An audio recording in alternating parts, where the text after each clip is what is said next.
आता ती उपयोगी आहे का? कोणाला उपयोगी असेल त्याच्याशी मला काय, ती मला उपयोगी आहे का? मला म्हणजे प्रत्येक जण मला उपयोगी आहे का? गीता कलियुगात उपयुक्त आहे का या विषयावर प्रसिद्ध गीता अभ्यासक डॉक्टर अनिल पटवर्धन यांनी सर्वांना ही माहिती दिली. त्याचा हा भाग आपल्यासाठी.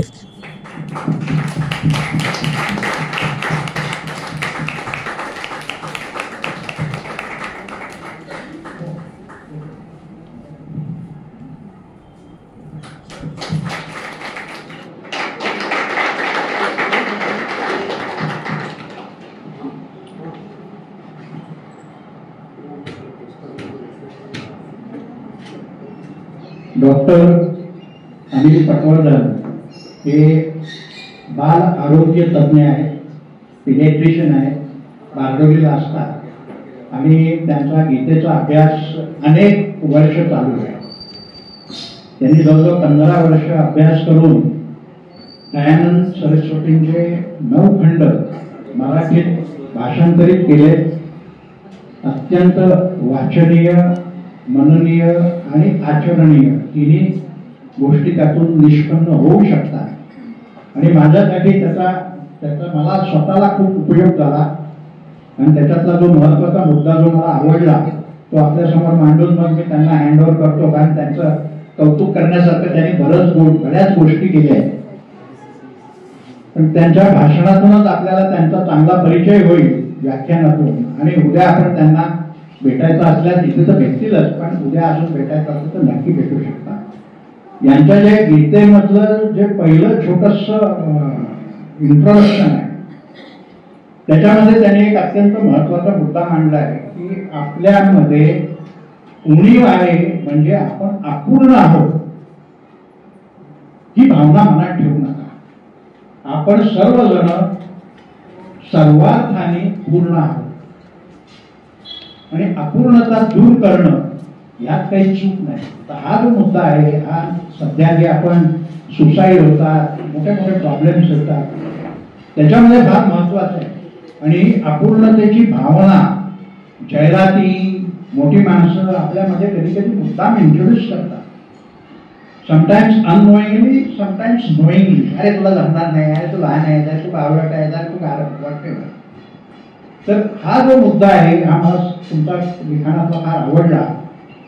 परत एकदा त्यांच्या वतीने रिपीट करतो की आपल्यामध्ये उणीव आहे म्हणजे आपण अपूर्ण आहोत असं समजू नका. कारण आपण सगळे पांडुरंग कृपेने पूर्ण आहोत. एवढं बोलून मी पटवर्धन साहेबांना विनंती करतो की त्यांनी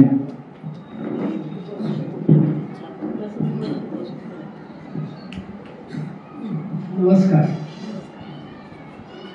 ओम असतो मा सद्गमय तमसो मा ज्योतिर्गमय मृत्योर्मा अमृतंगमय. ओम शांती शांती शांती. ओम पूर्णमदः पूर्णमिदं पूर्णात् पूर्णमुदच्यते पूर्णस्य पूर्णमादाय पूर्णमेवावशिष्यते. ओम शांती शांती शांती.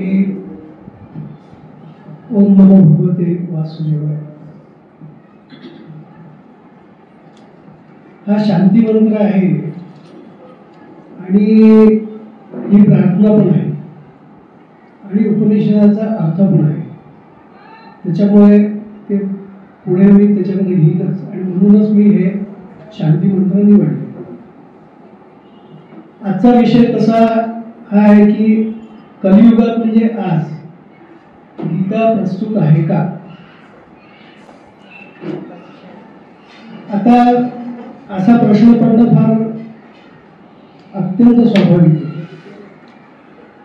आपण म्हणतो प्रस्तुत म्हणजे काय? आता ती उपयोगी आहे का?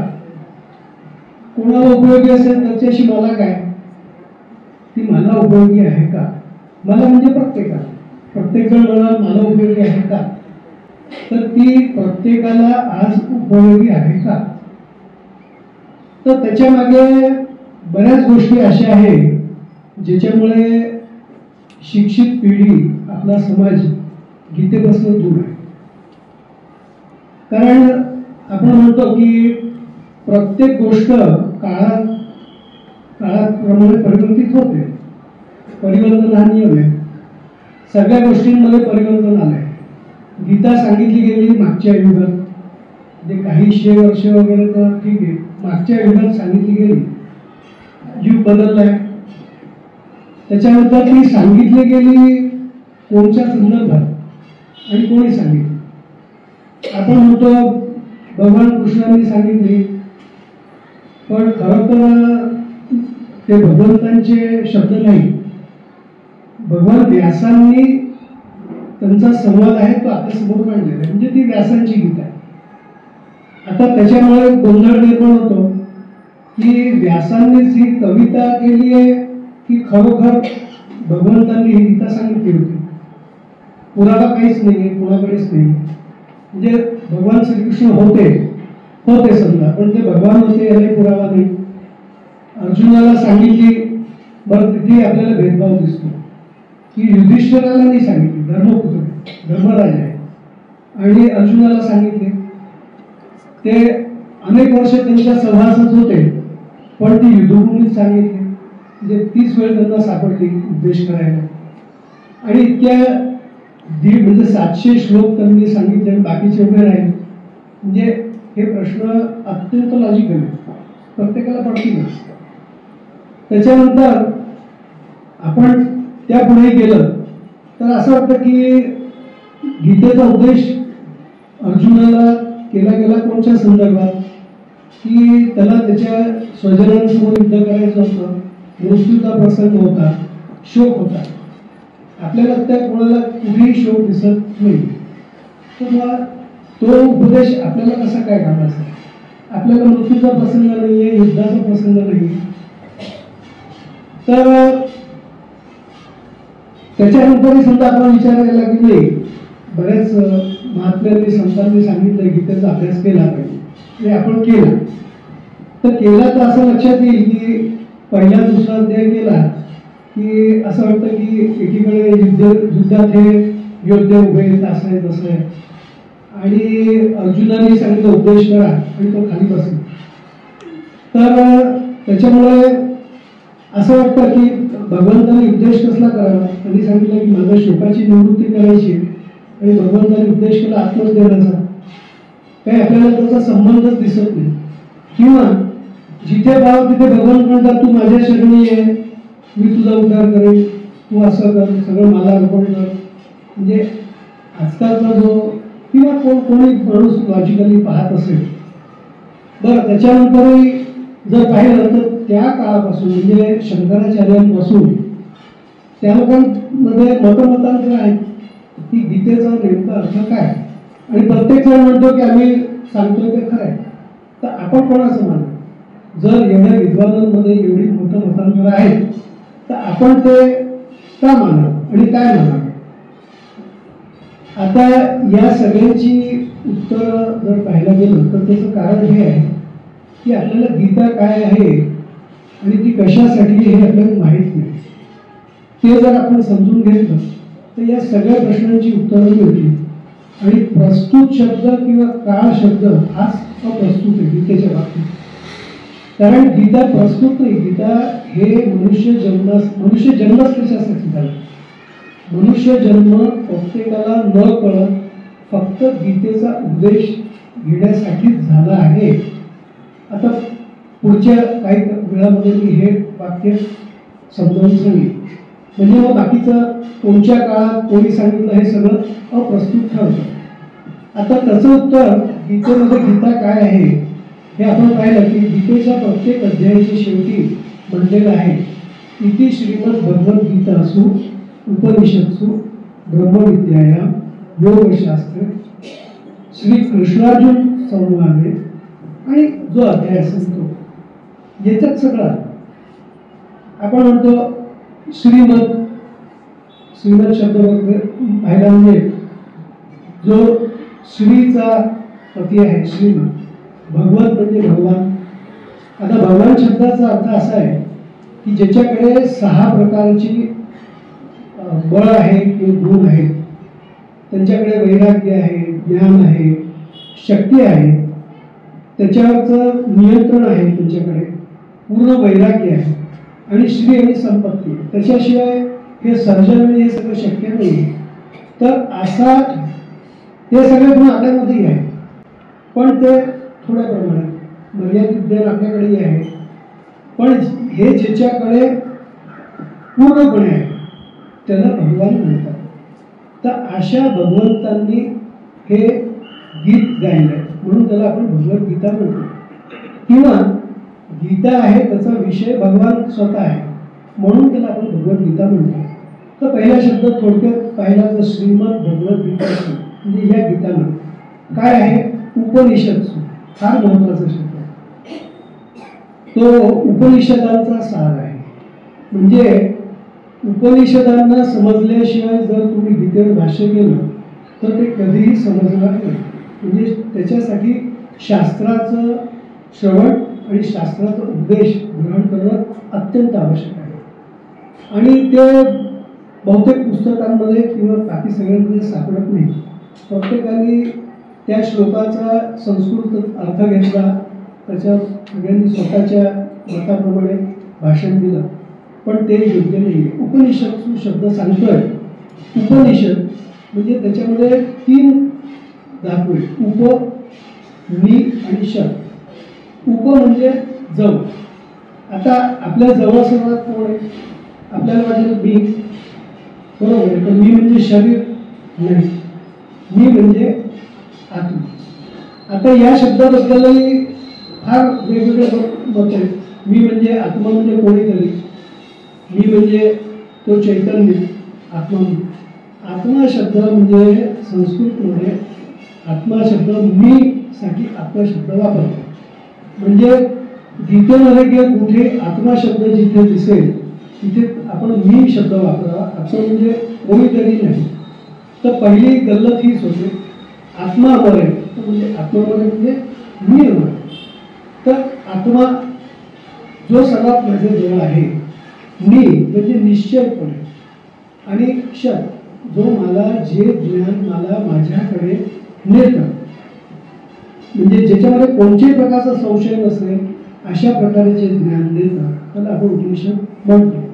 तर अशी अनेक उपनिषद आहेत आणि त्याच्यातली 10 उपनिषद जे आहेत आणि त्याचा सार म्हणजे गीता. म्हणजे गीतेमध्ये कठोपनिषदाचे बरेच मंत्र जसेच्या तसे सांगितले गेलेले आहेत.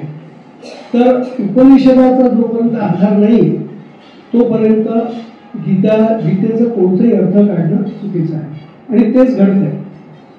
ब्रह्मविद्या आहे. ब्रह्मविद्या म्हणजे काय, विद्या शब्द आहे त्याचा अर्थ ज्ञान आणि ब्रह्मविषयीचं ज्ञान. आता ब्रह्म शब्दाबद्दलही गीतेमध्ये वापरलेले प्रत्येक शब्द पारिभाषिक शब्द आहे. आपण त्याला ज्या अर्थाने समजतो त्या अर्थाने तथ्य नाही आहे आणि त्याच्यामुळे आपली गल्लत होते. आपण म्हटलं ईश्वर म्हणजे प्रत्येकाच्या डोक्यात ईश्वराची वेगळी कल्पना आहे. कोणी म्हणेल तो वैकुंठात आहे, कोणी म्हणेल सर्वव्यापी आहे, कोणी म्हणेल हाच माझा ईश्वर आहे.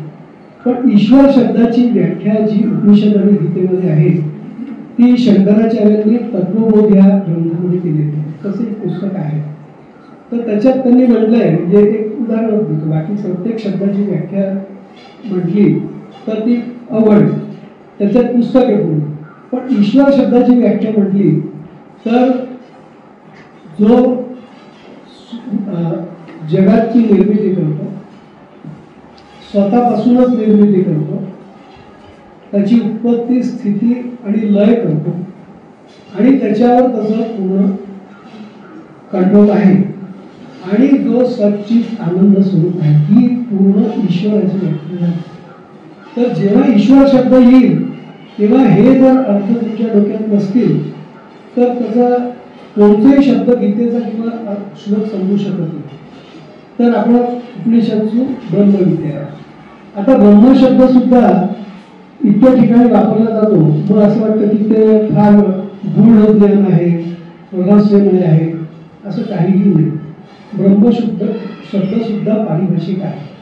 ब्रह्म शब्दाचा अर्थ आहे की ज्याला कोणत्याही मर्यादा नाही. महान शब्द म्हटलं आपण म्हटलं की मोठा पर्वत, तर त्या मोठा शब्दाला पर्वताची लिमिटेशन आहे. ते मोठ्या पर्वतापेक्षा मोठं नाही असू शकत किंवा आकाशापेक्षा मोठं. आकाश तुम्ही म्हटलं तर आकाश ही त्याला मर्यादा आहे. म्हणून महान शब्दाला कोणते विशेषण न वापरता महान म्हणजे ब्रह्म. तर जेव्हा म्हणतो आपण अथर्वशीर्षी म्हणतो त्याच्यात हे आहे की त्वमेव प्रत्यक्षम तत्त्वमसि त्वमेव केवलम कर्तासि भर्तासि हर्तासि त्वमेव सर्वं खलविदं ब्रह्मासि खलु इदं ब्रह्मासि. तर ब्रह्म हे कोणची वस्तू नाही. ब्रह्म हे तुमचंच वर्णन आहे. तुम्ही ब्रह्म आहात म्हणजे काय? तुम्ही कोणत्याही मर्यादापासून मुक्त आहात. हा तुझा साधा अर्थ आहे. पण आपल्या डोक्यामध्ये ब्रह्म, त्या ब्रह्माची प्राप्ती करायची आहे, ब्रह्म चैतन्य आहे, मग ते वेगळं आहे, पण त्याच्यासाठी असं काहीही नाही. आणि अशा कल्पना घेऊन आपण त्याला वाचतो. तर त्या ब्रह्म म्हणजे मी अमर्यादित कसा हे ज्ञान देण्याचं काम गीता करते. ब्रह्मविद्या योगशास्त्र. आता विद्या म्हटली की ती प्राप्त करण्यासाठी आपल्याला माहिती आहे की विद्या म्हटली की टेक्स्टबुक पाहिजे, जे म्हणजे स्टँडर्ड असेल. त्याच्यानंतर एक गुरु पाहिजे आणि मग त्याला ऐकलं पाहिजे. म्हणजे आजकाल तुम्ही वाचा विचार बरेच उपाय आणि मग त्याच्यावर विचार करा आणि ते समजा. आता तेवढं पुरेसं आहे का? नाही. कारण की जर आत्ता मी तुम्हाला सांगितलं की तुमच्यामध्ये कोणत्या मर्यादा नाही, तुम्ही ब्रह्म आहातच, तुम्हाला कोणत्याही प्रकारचं बंधन नाही, तुमचा मृत्यू होत नाही, जन्म होत नाही, कारण की तुम्ही अमर्यादित आहात. शब्द समजले पण अजून त्याचा अर्थ ग्रहण झाला नाही. अर्जुनाचं तेच झालं. दुसऱ्याच अध्यायात भगवंतांनी हेच सांगितलं, आत्मज्ञान म्हणजे आत्म्याचं स्वरूप, आत्मा म्हणजे तुमचं स्वरूप. तर आता त्यांनी मागितली ती शोक निवृत्ती, भगवंतांनी ज्ञान दिलं आत्मज्ञान किंवा ब्रह्मज्ञान. आता याची संगती पाहू की असं का झालं. आपल्याला काय वाटतं की आपल्या जीवनाचे हेतू प्रत्येकाचे अनेक आहेत. कोणी डॉक्टर होतोय, कोणी वकील होतोय, कोणी काही करतो. म्हणजे प्रत्येकाचा हेतू वेगळा झाला, त्याची कर्म अलग अलग झाली, वेगवेगळी झाली. पण आश्चर्यकारकरित्या आपण जर त्याचं विश्लेषण आपण म्हणजे उपनिषदांनी केलेलं आहे आणि तेव्हा लक्षात येतं की आपण आयुष्यात फक्त दोनच गोष्टी करतो. काही गोष्टी टाळतो आणि काही गोष्टी करतो. आता कोणत्या टाळतो? म्हणजे मृत्यू कोणाला पसंत नाही, मृत्यूला टाळतो. आपण अज्ञान कोणाला पसंत नाही आणि दुःख पसंत नाही. तुमचं कोणतंही कर्म घ्या, याच कॅटेगरीत घ्या. किंवा आपल्याला काय हवंय? आपल्याला सुख हवंय, आपल्याला ज्ञान हवं आणि प्रत्येकाला शक्यतोवर जास्त जगायचं, म्हणजे माझं अस्तित्व सर्वात जास्त टिकावं. आपण एखादं उदाहरण घेऊया की श्वास कशासाठी घेतो? जर आपलं अस्तित्व एक श्वास वाढावं आणि शेवटी आपण म्हणतो ज्ञान, आनंद आणि अस्तित्व. ज्ञानी आपण कोणतं घेतो? ज्याच्यामध्ये आपल्याला आनंद येईल किंवा जे उपयोगी असतं. जर ते उपयोगी नसलं किंवा आनंद देत नसलं तर आपण उगीच्या वेळेस कोणतंही ज्ञान घेत नाही. म्हणजे ज्ञान सुद्धा साधन आहे आनंदासाठी. आणि तुमचं अस्तित्व तुम्ही कुठपर्यंत टिकवता? जोपर्यंत तुम्हाला ते दुःख देत नाही. समजा जीवनाचा खूप त्रास होतोय तुम्हाला, तर मनुष्य सुसाईड करतो, म्हणजे अस्तित्व पण केला.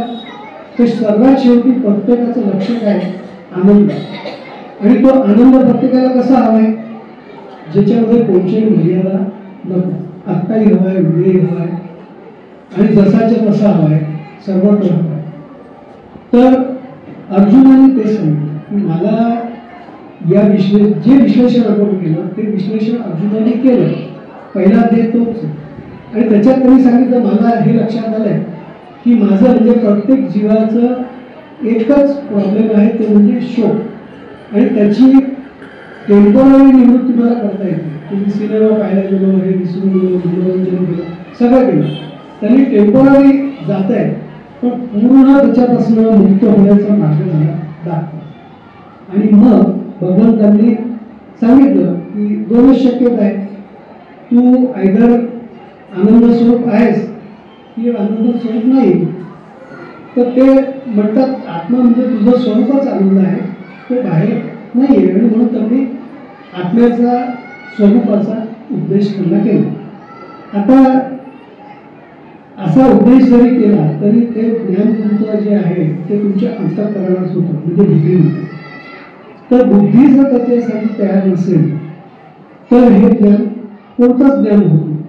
म्हणजे आपल्या मनामध्ये हे ज्ञान समजण्यासाठी दोन गोष्टी आवश्यक आहेत, की मन तुमचं प्रसन्न पाहिजे, एकाग्र पाहिजे, आणि तिसरी गोष्ट की त्याचे संस्कार पाहिजे. म्हणजे समजा मी मराठीत बोलतोय, मराठी भाषेचे शब्द आणि त्याचे अर्थ तुमच्याकडे नसले तर तुम्ही काय बोलतोय तुम्हाला नाही समजणार. कान ठीक असले, सगळं ठीक असलं, तर या शास्त्राचे जे शब्द आहेत त्यांचे अर्थ आणि त्याचे संस्कार जोपर्यंत नाही तोपर्यंत हे समजणार नाही. तर या तीन याच्यामध्ये म्हणजे आपल्याला हे समजत नाही, त्याच्यासाठी तीन गोष्टी. एक तर या सगळ्या गोष्टींचे आपल्याला संस्कार नाही, तर त्याच्यासाठी अध्ययन करावं. दुसरं की अप्रसन्नता आहे, आपलं मन अप्रसन्न आहे, दुःखी आहे, चिडचिड होते, डिप्रेशन आहे, तर त्याला प्रसन्न कसा जातं. कारण की ते जर प्रसन्न नसलं तर ते मन कधीही शिकू शकत नाही. आणि अशी गोष्ट की माझा अनुभव आहे, मी जन्मलो, माझा मृत्यू झाला, मी अपूर्ण आहे, आणि शास्त्र म्हणतंय तू पूर्ण आहे, तर ही गोष्ट मन कसं स्वीकारेल. मन स्वीकारेल, बुद्धी त्याचा स्वीकार करणार नाही. तर त्याच्यासाठी तुम्हाला योग्य अंतःकरणाचं निर्माण करावं लागेल. त्याला आपण अंतःकरण शुद्धी म्हणतो. तर अंतःकरणाची एक अशुद्धी मी सांगितली की त्या भाषेचे, त्या विषयाचे संस्कार. दुसरं आहे अप्रसन्नता.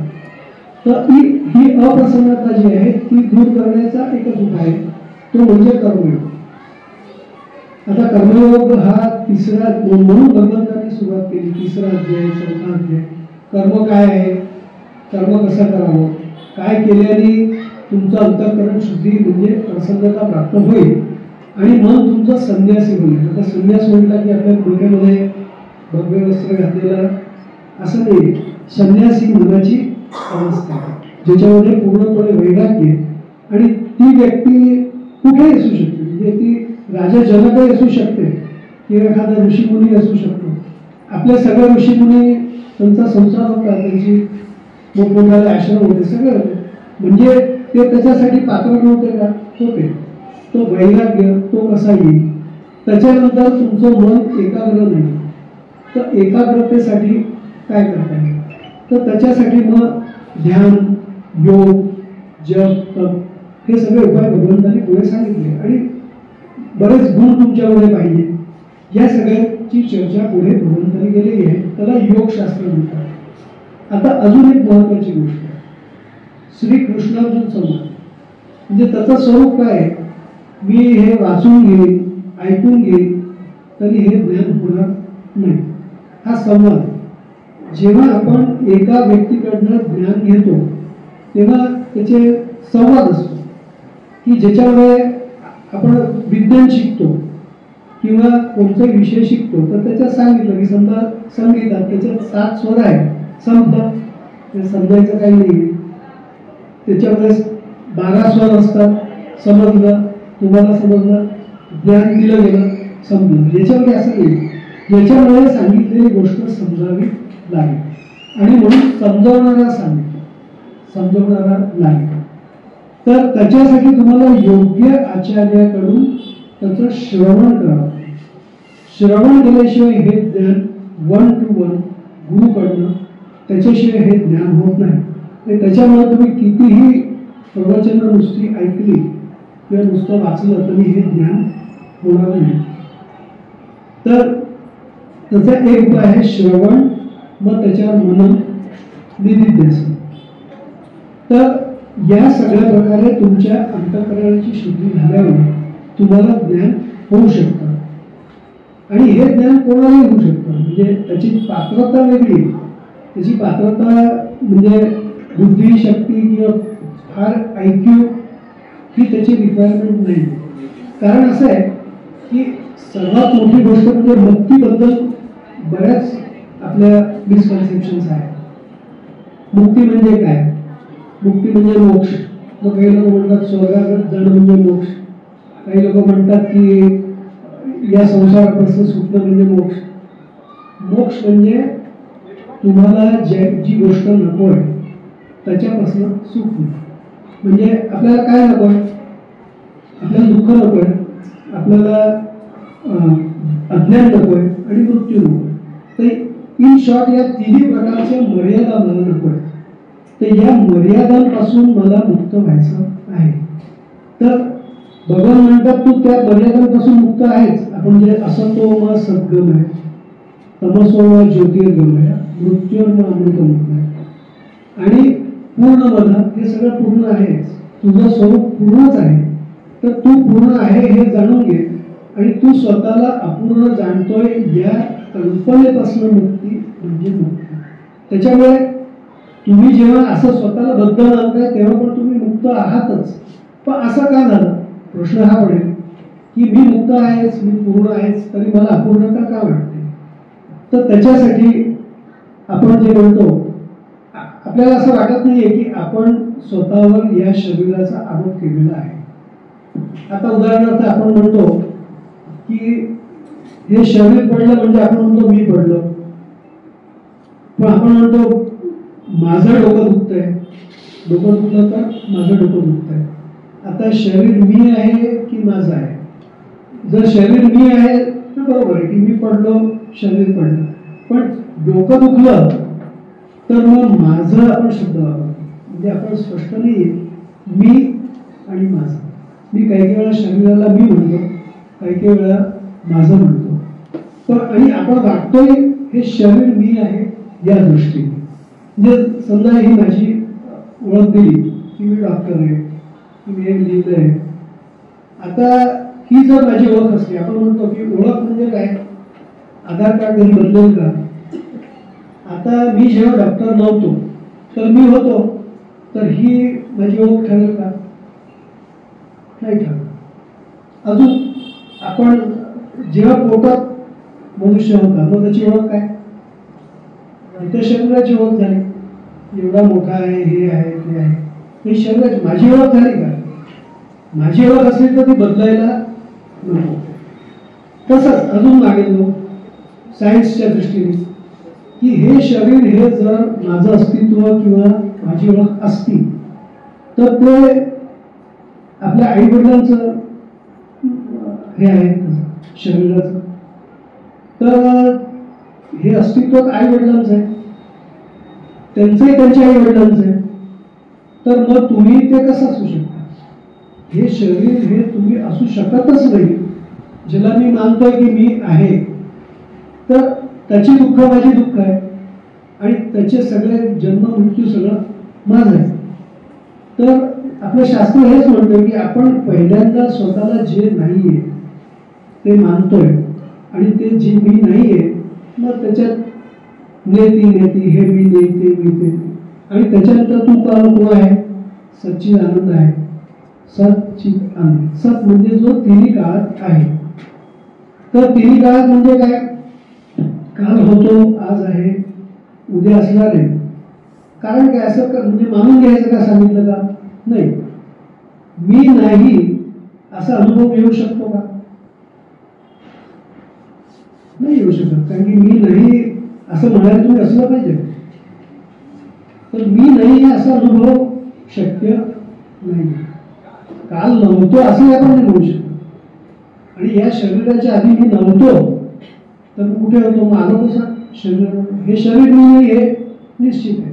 झोपल्यानंतरही आपण त्याचा त्याग करतो झोपेमध्ये आणि सकाळी उठून म्हणतो की मला झोपेचा अनुभव आला म्हणजे मी जागा होतो. जर मी झोपलो होतो तर मला झोपेचा अनुभव येईल का? आपण उठल्यावर म्हणतो मला फार छान झोप लागली, काही कळत नव्हतं, कसलं भागू होतं. मग अनुभव कोणाला झाला? तुम्हाला झाला. म्हणजे तुम्ही झोपला नव्हता, मन झोपलं होतं, शरीर झोपलं होतं. पण तुम्ही काय म्हणताय? मी झोपलो, मी हे केलं. तर कोणत्याही प्रकारे हे सिद्ध होतच नाही की मी हे सगळं आहे, पण मी ते मानलेलं आहे. आणि म्हणून त्याला म्हणतात की माया. म्हणजे परत एक गुगली शब्द मायाबद्दल इतक्या प्रकारचे मतमतांतर आहे, पण तो एक माया शब्द म्हणजे असा आहे.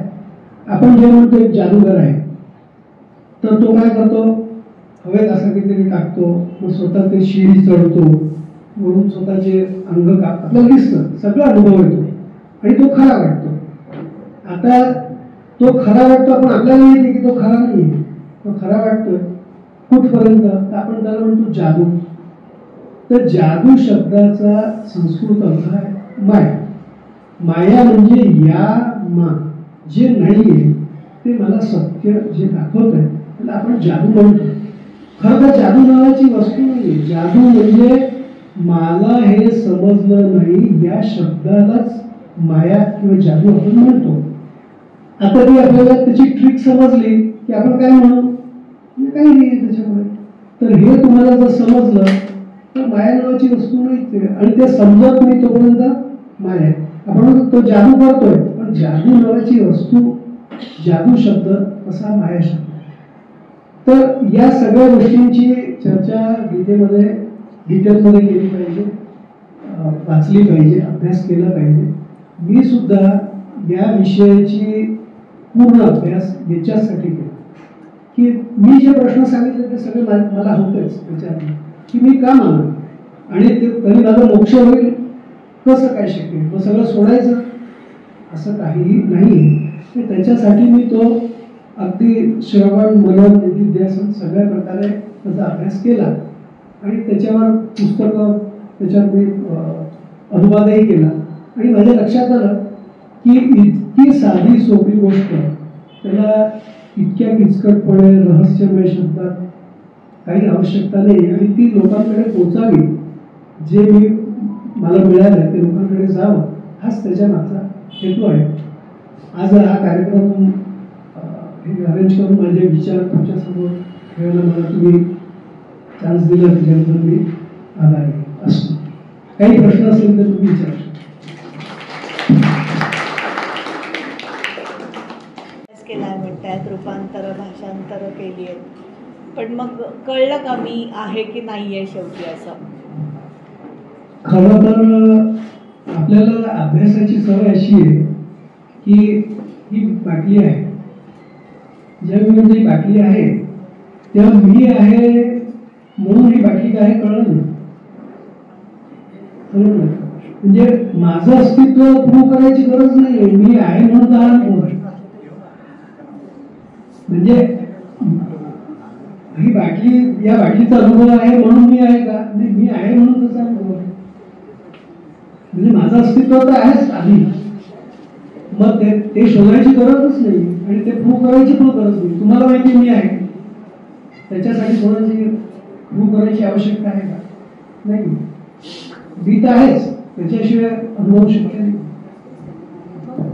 विसरायचा कुठे प्रश्न, मी स्वतःला विसरायचंय नाही, मी जे स्वतः नाहीये आणि मानतोय फक्त तेवढंच, त्याच्यानंतर तो अनुभव तर येत नाही, पण तो सत्य नाही. म्हणजे जसं आपण म्हणतो की आपण जातोय आणि रोडवर तुम्हाला मृगजळ दिसतंय, आता ते दिसलं तरी सत्य वाटेल का तुम्हाला? एकदा कळलं की मृगजळ गेलं की मग कळतं नाही, पण हे कळल्यावर मग परत दिसलं तर तुम्हाला त्याच्यात काही पाणी प्यायची बुद्धी होईल का?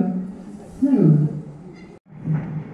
आपण लहानपणी काय करतो, सगळ्या गोष्टी पाठ करतो. एक तर ते शब्द आहेत, मंत्र आहे, तर त्याची स्वतःची कल्पना आहे आणि त्याच्यामुळे त्या एनर्जीचा इफेक्ट आहेच, किंवा त्याचं पुण्य आहे. त्या पुण्याने तुम्ही पुढे जाता, कारण की तुमचं पाप आड येतात त्याच्यासाठी. आता दुसरी महत्वाची गोष्ट म्हणजे पाठांतरामुळे फायदे काय होतात की मनामध्ये त्या शब्दांचे संस्कार पडतात, जे आधी मी पहिल्यांदा म्हटलं, त्या भाषेचे संस्कार होतात. आणि जेव्हा तुम्ही समजता तेव्हा या सगळ्या डेफिनेशन्स आपण फिजिक्समध्ये म्हणतो की एवढा दाब असेल, एवढं टेम्परेचर असेल, एवढं प्रेशर असेल तर त्याला आहे म्हणायचं. तर या प्रत्येक श्लोकात जे 8 शब्द आहेत, 4 प्रत्येकात 8 अक्षर आहेत, तर त्या सगळ्या व्याख्या आहेत. त्याच्यानंतर तो शब्द आलाच पाहिजे, तरच त्या श्लोकाचा अर्थ निघतो. म्हणजे ती नुसते छंदबद्ध केलेला नाहीये, कोणता शब्द कोणताच उगीच वापरलेला नाहीये त्याच्यामध्ये. हे नित्यम शाश्वतम शुद्धम, नित्य आहे, जे शाश्वत आहे, जे शुद्ध आहे, या तिन्हीच कंडिशन्स सॅटिस्फाय व्हायला लागतात. तर नाही तर मग वेगवेगळे अर्थ निघतील आणि म्हणून वेगवेगळे अर्थ निघतात. कारण की प्रत्येक शब्दाचा, तर ते जेव्हा तुम्ही खरोखर, म्हणजे मी सुद्धा गीता संपूर्ण कंठस्थ केली होती याच्यासाठी की जेव्हा आपण त्याचं कुठे वाचायला बसलं तो रेफरन्स आला पाहिजे, मग ते त्याच्यात काय म्हटलेलं आहे. तर प्रत्येक शब्द इम्पॉर्टंट असल्यामुळे त्याचा नक्कीच निश्चितच फायदा होतो. नाही तर ते रेफर करावं लागतं. 3 स्तर असतात.